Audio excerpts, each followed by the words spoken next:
The 13th hour. The fog rolled in from the moorlands like a living thing, its tendrils reaching through the wrought-iron gates of Ostrheinsburg Castle with deliberate malice. Ivy Valentine stood at the library's tall windows, her serpentine blade Ivy Valentine coiled at her side, watching the mist devour the last traces of twilight. Something was wrong, terribly, fundamentally wrong. "They're coming," she whispered to the darkness, her breath fogging the ancient glass. The alchemical text skittered across her mahogany desk spoke of convergences, of nights when the veil between worlds grew thin as spider's silk. Tonight was such a night, the 13th hour of the 13th day of the 13th month by the old calendar.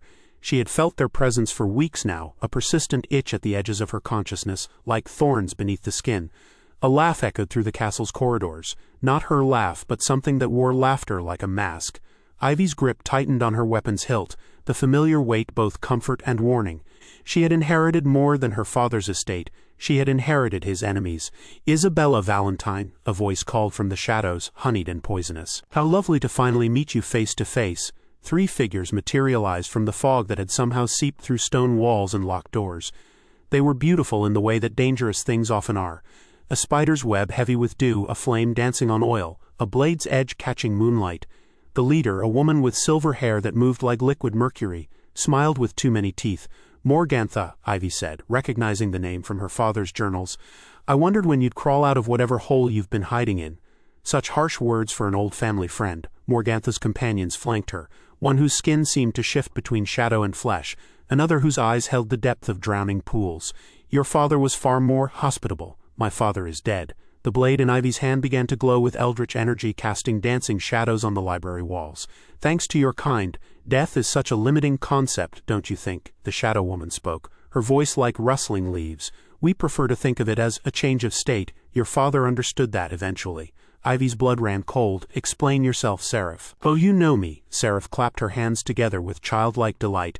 "How wonderful, though I suppose reputation precedes us all, doesn't it? Your father spoke of you often during his final months. Such pride in his voice when he described your gifts. You're lying." But even as Ivy spoke the words, doubt crept into her heart like winter frost. The third witch, who had remained silent, finally spoke. Her voice was ancient, weathered like stone worn by centuries of rain. "Cervantes was a brilliant alchemist, child. Did you never wonder how he achieved such mastery over the mystical arts, how he uncovered secrets that had eluded scholars for generations? He studied, he researched, he bargained." Morgantha's smile widened impossibly. "Oh, how he bargained! Knowledge for service, power for loyalty, immortality for—" She gestured languidly at Ivy. "Well, for you." The library seemed to tilt around Ivy, reality shifting like sand beneath her feet. "No, your birth was no accident, dear one.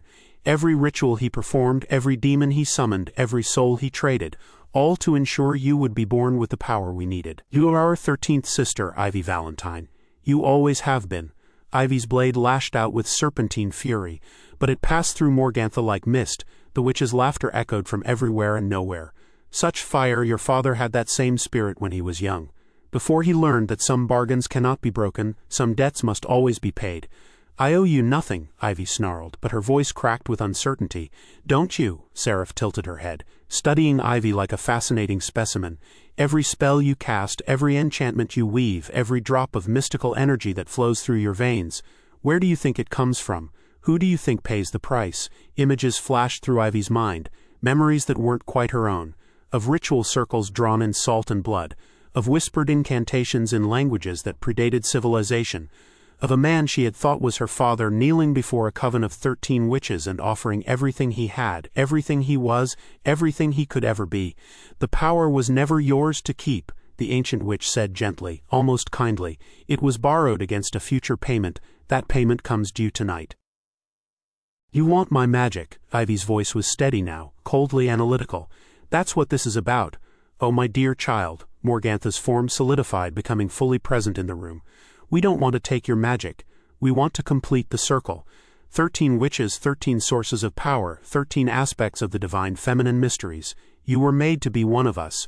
Made to be a slave, you mean? Made to be a goddess." Seraph's eyes blazed with fervor. "Do you know what we could accomplish together? The kingdoms we could topple, the reality we could reshape, the very fabric of existence we could reweave according to our will." Ivy looked at each of them in turn, seeing the hunger in their eyes, the desperate need that drove them. They were ancient, powerful, and utterly mad with their own ambitions. "There's one thing you've forgotten," she said quietly. "And what might that be?" Morgantha asked, her confidence wavering slightly. "My father may have bargained with devils, but he raised me to be better than he was." Ivy's blade began to sing, its metal resonating with harmonics that made the witches step back. "And I've had years to study his mistakes." The library erupted into chaos as Ivy's power, her true power, not borrowed, not stolen, but earned through years of study and discipline, filled the room with blazing light. Her blade split into segments, becoming a living whip of consecrated steel that sliced through mystical defenses like paper. "Impossible!" Seraph shrieked as Ivy's weapon coiled around her throat. "The bindings, the contracts, were signed by Cervantes Valentine," Ivy said, advancing on Morgantha with predatory grace. "Not by Isabella Valentine. I am my own woman, bound by my own choices, empowered by my own will." The ancient witch raised her hands, weaving protective wards. But Ivy's assault was relentless. "You cannot deny your nature, child. The power in your blood calls to us, then let it call." Ivy's voice was ice and fire combined. "But I choose who answers." The battle raged through the castle, from library to laboratory to the highest tower.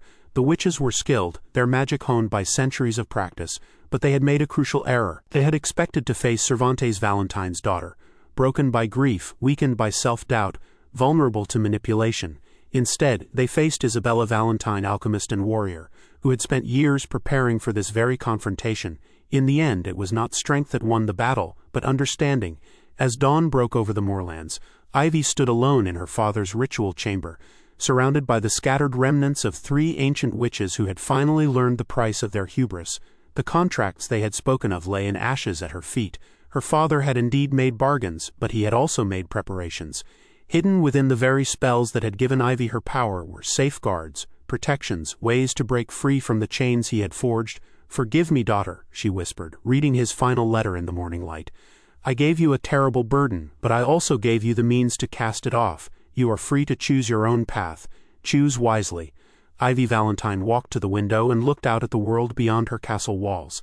The fog had lifted, the 13th hour had passed, and she was finally truly free. But freedom, she reflected, was just another word for responsibility, and there were other covens, other threats, other battles to be fought.